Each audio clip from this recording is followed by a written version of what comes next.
Welcome to Turtle WoW News with Vrograg. I'm your news anchor orc, Vrograg Bitchlayer, here to bring you all the biggest stories for the month of August 2024. Let's get to it. I'm the orc, and here's the news. The month of August was a time of restoration for Turtle WoW. Following the malicious hack in late July, the team has been scrambling to reconstitute all the web utilities community members enjoy that have been taken down, while bolstering everyone's online security protocols. For the web suite, the community lost the main website, the forums, armory, talent calculator, and game database. Thanks to the tireless work of the team migrating these utilities to new hardware and restructuring the security, most of them are back online once again. The 17th saw the return of the main website and database. A week later, on the 24th, the bug tracker came back, and then days later, on the 28th, the forum sprang back to life. Though the armory remains offline and only affects Nordanaar players, the talent calculator does have a fun workaround. The ever-skillful team member Haaxor created a web application called Talent Builder, whose original design was to help the Class Change Council submit ideas and adjustments to classes. However, this web utility is available for anyone to use and has all base Turtle WoW classes in their current state integrated into the utility. So if you're looking for a way to share a new build, or are new to Turtle WoW and want to see changes already in the game, make sure to check it out. I'll leave a link to the utility in the description of the video. While the work on web utilities continued, the team also started an initiative for players to better secure their own player accounts. Players changing their password and adding two-factor authentication were given turtle coins for doing their part to secure their own accounts. As an additional security measure, a new player command was added, .skip2FAIP, which will make players required to use two-factor authentication even when connecting from the same IP address as their previous session. So things seem to be on the right track, but where does that track lead us? Well, some new things were teased for 1.17.2, though the community still doesn't know exactly when it will drop. However, that didn't stop the team from fueling their hype train in August with plenty of planned class changes, the bulk of which I've gathered here. Hunters will be getting a new talented ability called Carve that will function like a melee multi-shot, and 2 new pet slots. Warriors are getting their 2 shout-based talents baked into one, which could allow for more interesting builds. Priests were shown an improved Force of Will talent that now increases shield power rather than just offensive crit, teasing at a possible future smite build. Mages were shown a talent called Hot Streak that could possibly give a fire build another spell to cast in their primary rotation.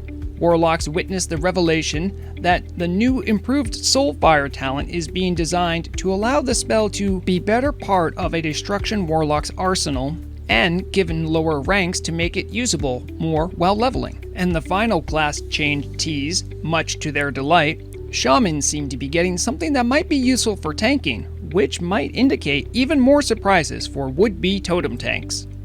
While class changes is always exciting, there were other interesting sneak peeks into new content. Several maps are getting makeovers in preparation for the new patch, including Hyjal, to better show off the Turtle custom content.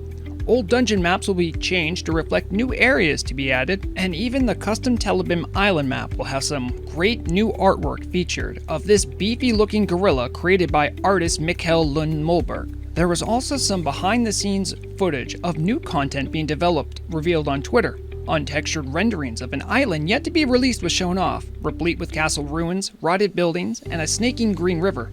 It looks like the Forsaken might have something new, or very old depending on how you look at it, to play with. Where this island might appear or how it fits into the Turtle WoW narrative is just speculation for now though. And finally, in my opinion, the most fascinating reveal was a time-lapse reel of the visuals for Priest Tier 3.5 was posted on the Twitter.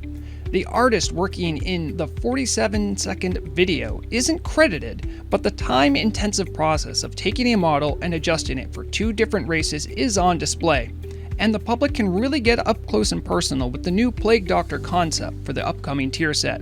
It often is forgotten exactly how much work goes on for something as seemingly simple as a new gear set, and I can only imagine that the Troll and Forsaken version adjustments are twice as long with their peculiar physiques. If you're keen on keeping up with what the development team is working on, stay plugged into their teaser channel of the main TurtleWow Discord or check the official TurtleWow Twitter. We're all anxious to know when the patch will be coming, and the best I've been able to get from the team is soon. So hopefully it will hold you over until then. That wraps up top news for the month of August. Let's get over to the auction house and see what the markets have been up to.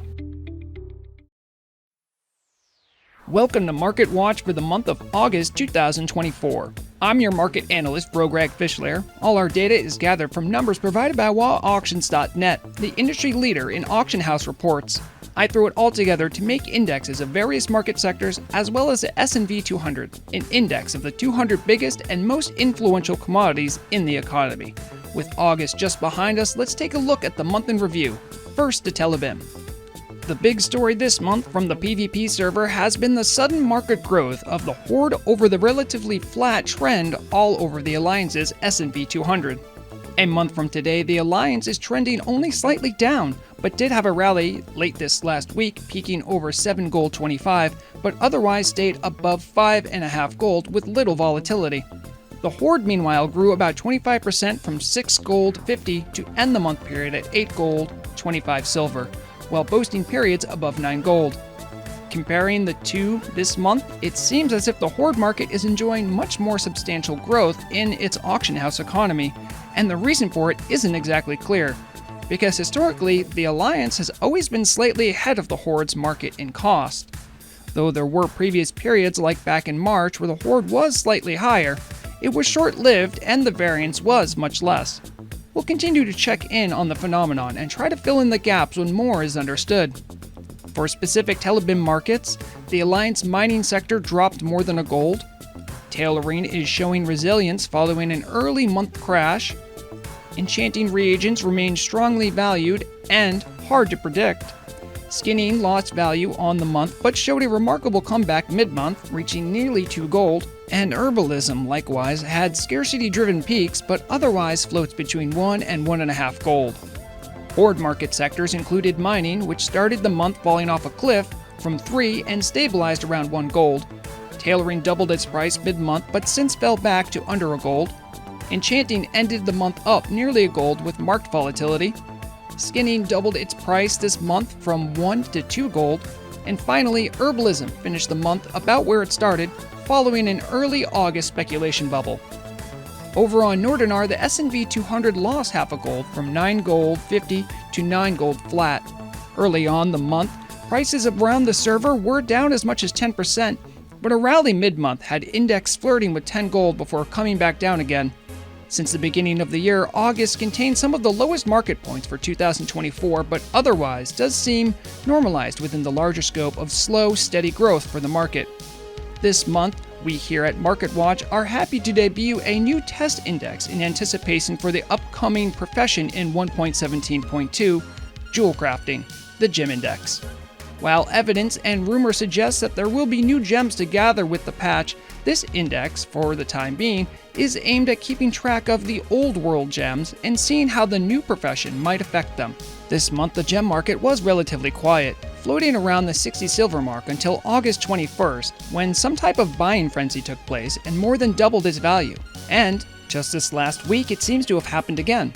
Once again, the market price has seemed to have stabilized, but I was curious what gems, if any, were specifically causing the fluctuation. The gems matching these price movements best are Azerothian Diamond, Large Opal, and Blue Sapphire. They all had large peaks on the 21st and another peak just last week. Historically speaking, it's not unheard of for some of these gems to occasionally have scarcity-driven price spikes. Discounting their jewel crafting announcement spike in early May, Blue Sapphire regularly jumps from 1 gold to nearly 5 multiple times this year. Azerothian Diamond and Large Opal both show regular price spikes, but all three had 2 back-to-back spikes recently, which certainly is curious. It's hard to say if these spikes is from player hoarding gems in anticipation, or potentially from jewel crafting leaks, but if you're looking to get into the gem market, it looks like a wild ride to be sure. Other Nordanaar market sectors this month included mining losing steam this month, down 25%. Tailoring picked up some value late this month, showing interest moving into September. Enchanting had regular peaks and valleys, all moving up, showing strong prospects. Fishing stumbled down a few gold amid highly profitable fishers trying to make a buck. Skinning enjoyed the month flat, but a spike up to 2.5 gold shows that the leather industry might be having market shortages. Essence and Elements rebounded this month after falling below 3 gold and enjoying a market high of 3 gold 55 on the 26th. And finally, Herbalism came down 14% in price this month as prices slowly flattened around 3 gold 18. That's all the time we have for our monthly market watch. I hope you found some of the information here useful. Make sure to use wowauctions.net for all of your own market research. Remember to keep an eye on your coin, otherwise someone else will for you. Let's head back to the studio for the Community Bulletin. Welcome to Turtle Wow News' Community Bulletin for all the community news and updates on events going on in your community, for the player and by the player, for the month of August 2024. This month, a few guilds celebrated some noteworthy achievements. The hardcore raiding guild Hardchores finally bested the Lord of Blackrock Mountain. Their long, meticulous progression took a while, but not a single mortal soul was lost in the process. Congratulations to them. Also worthy of praise, the Stormwind Opportunity League and the Spanish language guild Conquistadors both joined the esteemed ranks of guilds with Naxxramas under their belt. An interesting and seldom seen feat of strength was achieved by a determined set of players from Hard Knock Society, who took on and bested the very hardest version of the blood god Haaxor in Zul'Gurub, better known as Hard Mode Haaxor, where raiders spare all of the blood priest and face a super juiced up version of the final boss.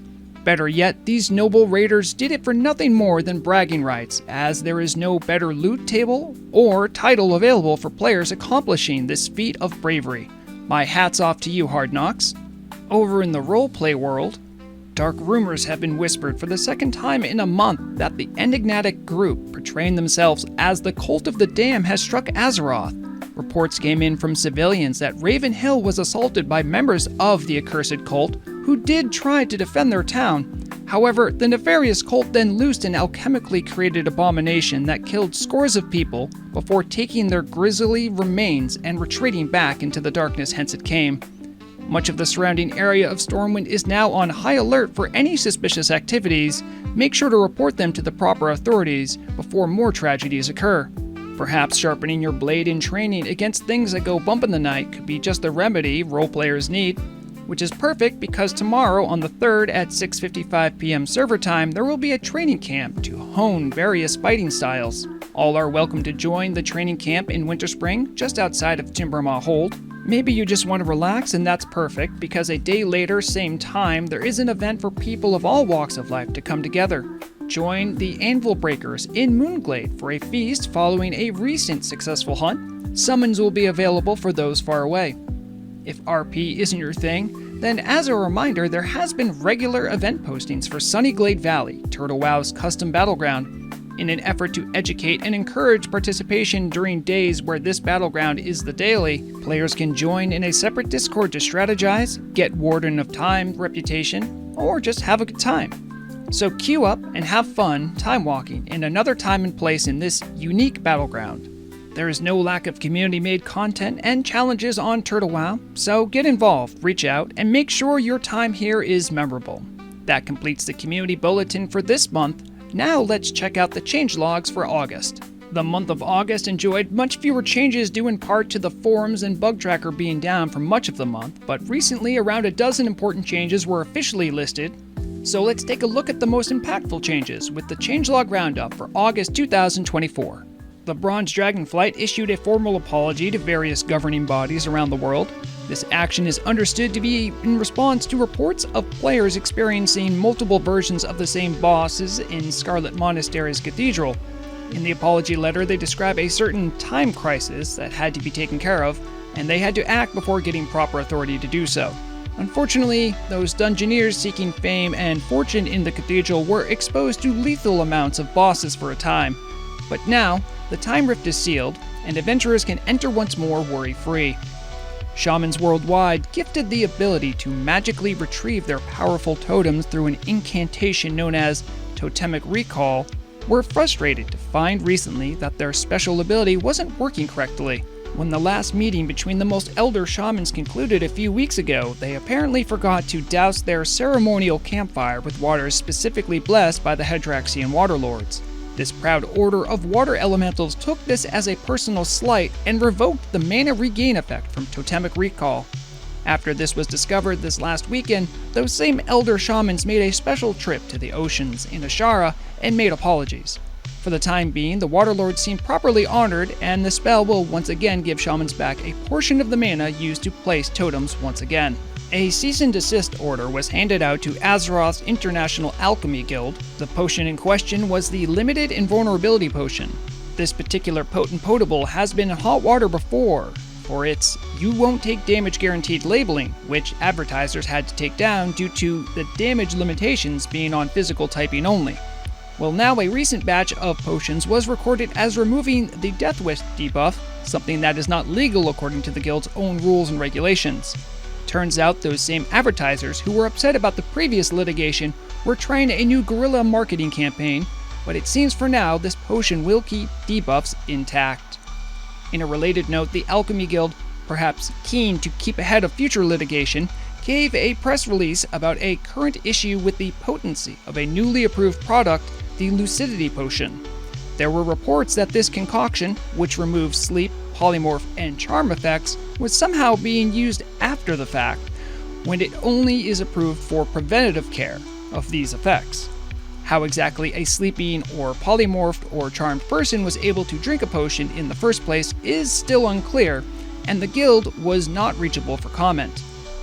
A recent strategic miscommunication issue was rectified for Horde players recently. Evidently, the messenger pigeon system, letting Horde command structure know about the ownership of the towers in Eastern Plaguelands for the quest Bolstering Our Defenses, wasn't working.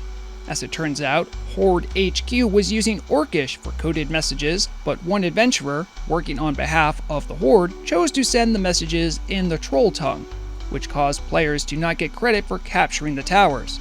The errant troll has been reprimanded and all communications are back in Orcish for now. That completes the changelog roundup highlights for August. A new changelog may be out soon, so make sure to check it out so you can keep on top of all the latest adjustments coming to Turtle WoW. That rounds out this week's news. I'd like to thank you all for tuning in. I'll be hosting my regular Fish and Chat this weekend and maybe something else this week. Make sure to check the channel's live tab to see your very own news orc in person for all kinds of fun. If you like this content and want to support me, make sure to use the like and subscribe button. If you're feeling generous, super chats are enabled and I have a tip link available. My comments, DMs, and emails are always open for feedback, constructive criticism, and any news items you'd like to have shared. All methods of reaching me will be in the description of the video. It's about time for me to head out. Whatever you're doing, make sure to have fun, be safe, and as always, remember, the deadliest weapon is knowledge.